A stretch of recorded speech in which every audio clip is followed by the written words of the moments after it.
Hey, this is Tommy fucking Onions, and I'm coming right at you with another Onion report. So, update on the court case. Facewater has tried again to settle. $1 million and my account back. Dude, I could get $5 million and I want a bulletproof account. What's a bulletproof account? An account where I can say whatever the fuck I want without being punished for offending someone. I am First Amendment rights all the fucking way, pal. So if some Karen comes on my page and tells me to fucking check myself, I want to be able to respond. Hey, you gargle your dad's baby gravy with that fucking mouth, and not get a month suspension for saying so. A bitch is a bitch is a bitch and all that rot. And for news regarding my grudge with Mad Morales. Frank Windsor took the man to task at the last show. He really hooped dude's ass, and you gotta know that he did that shit for me. My main man, Frank Windsor. Next he takes on Monster Mammoth. It's gonna be brutal, but more on that later. Mad Morales, I wouldn't kick your mom out of bed for any old reason, but I just have to. She keeps getting back in. She's obsessed with me.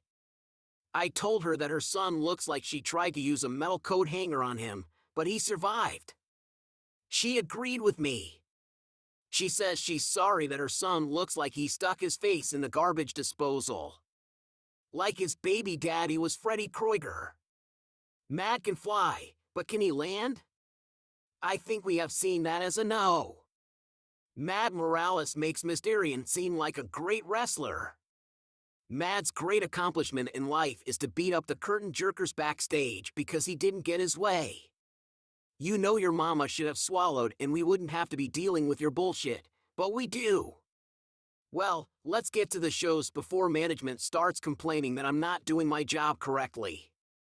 I mean, have you seen Joseph Greer around? No!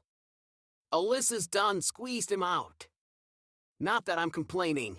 I would prefer to talk to Alyssa than Joseph any day, and I worked with Joey for years.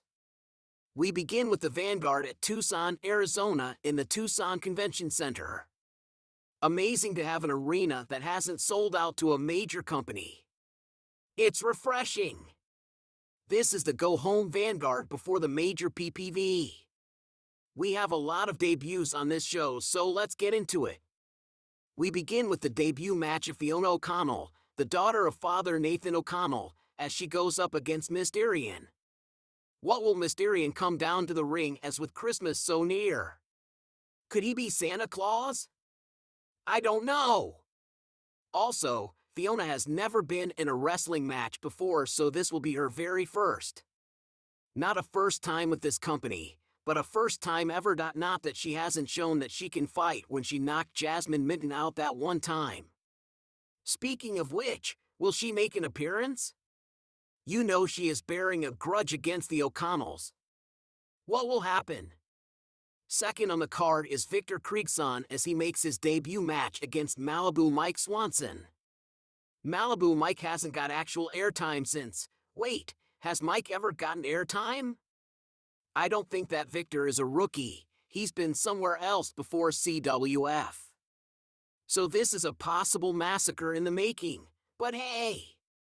Mike will get paid the big-time TV bucks for making it into the ring after all the fans have sat down for the show. Third is yet another debut match as Matthew Clark gets into the ring with Abel. Abel hasn't even been in dark matches after being attacked by every single major faction in the company like he owed them money. Okay, only the Bastards and the Homicide Gang have attacked him, but wasn't that enough? So Abel is back for duty and he gets the most vanilla debuter ever. Matthew Clark? That sounds like your neighbor who comes around to help fix shit in the house cause he's naturally handy. He sounds like what someone's teenage daughter would look out through the window to fantasize about. A pretty boy who might lose the modeling contract if he gets punched in the face too many times.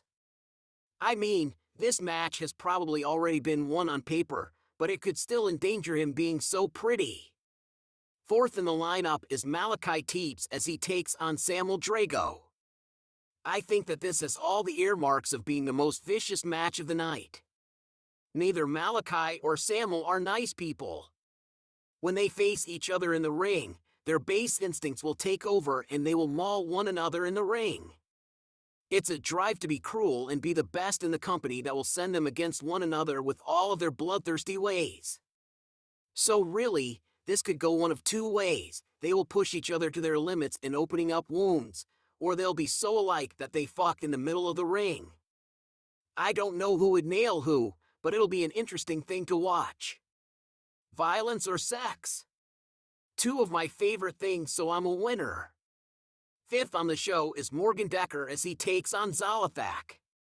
Morgan wants revenge for Zalathak attacking him when he was trying to throw Hale off of her aim with the Valor title match, and Zalathak wants her own revenge for the manipulations that Morgan did to her to get her here in the company. Now, I have heard that Morgan Decker has been a wrestler in his own right before and has his own accomplishments before he felt the need to gaslight and abuse women. Man though, when I look at Zalathak, he must have been desperate to have targeted her. She ain't nothing to write home to mama about. Maybe he initially chose her because of her skills in wrestling and because of her vulnerability. Because her looks? Oh man!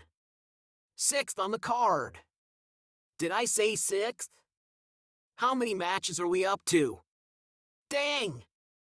Anyway, sixth on the agenda is a gimme match as Agent Orange is being fed to D.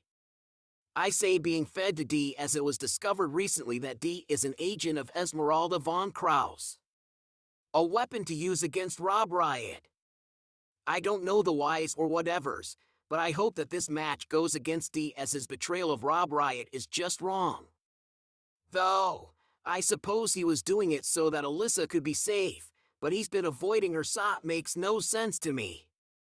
The main event of Vanguard is next as the Landerson family takes on Lady Lana Hill and Abigail Dresden of the NKO. Did I hear correctly in that Abigail has been granted some kind of title of nobility in England by Lana's request? Is this also a gimme match to help boost Lana's confidence? I mean, her luck in the ring has traditionally been pretty bad, but with Abigail's help, things could be very different. The Landersons haven't had any traction at all here, despite the fact that Bit Lucador was a champion or had a title shot in another company. I don't recall which, but the fact that he was in the running for the title there says a lot about the talent in that company as compared to this one. So, that being said, Lana and Abigail should run roughshod over the Landersons. I don't see any other outcome really. There! 7 matches. 1 show. And that's only show number 1. I am to understand that there are 7 matches at Warzone as well. So 14 matches and not everyone was booked. And that's even after dropping a few stars of late.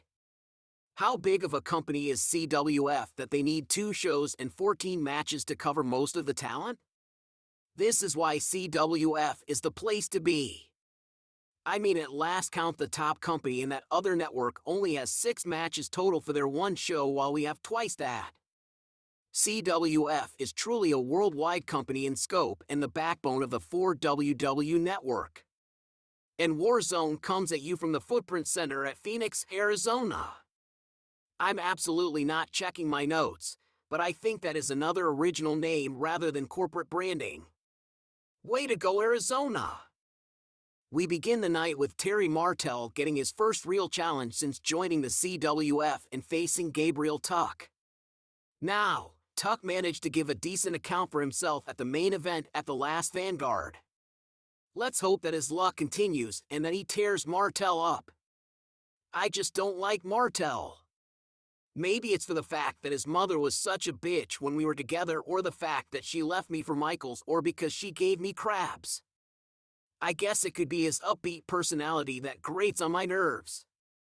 Or it could be that Gabriel sided with the bastards that are my go-to guys. Whatever the reason, I just don't like him.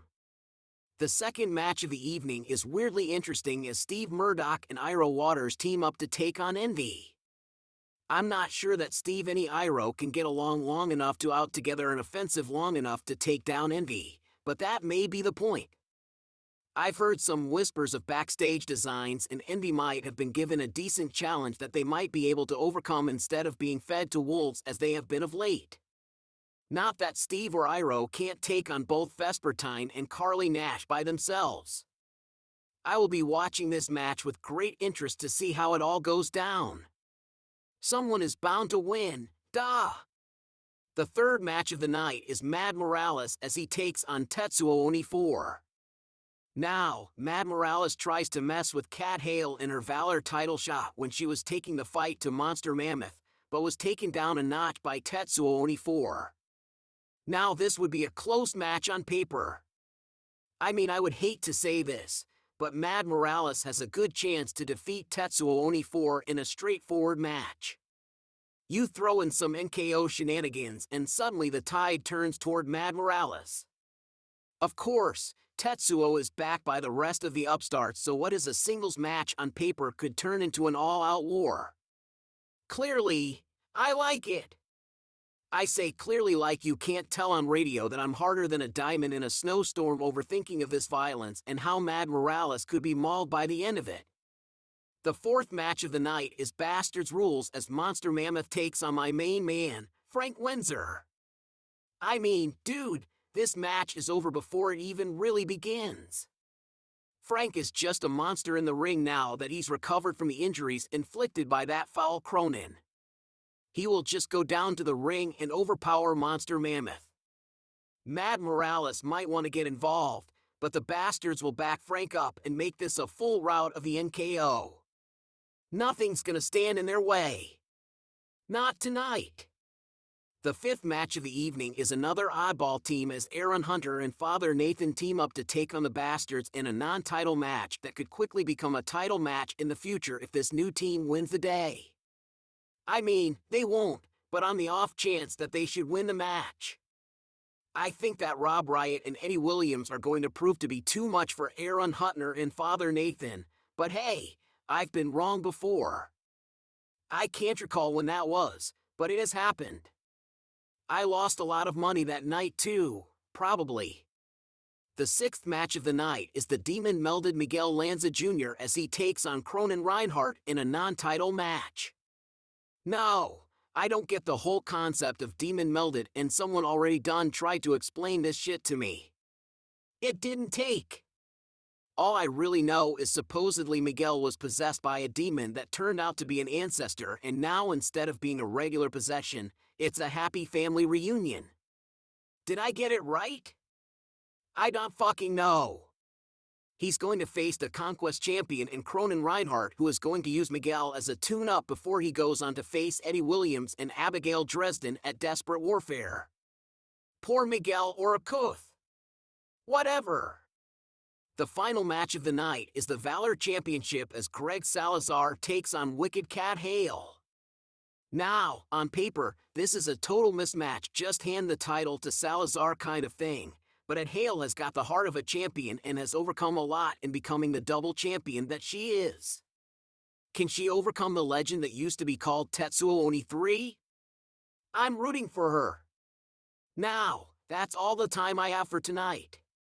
Enjoy the holidays and buy me shit.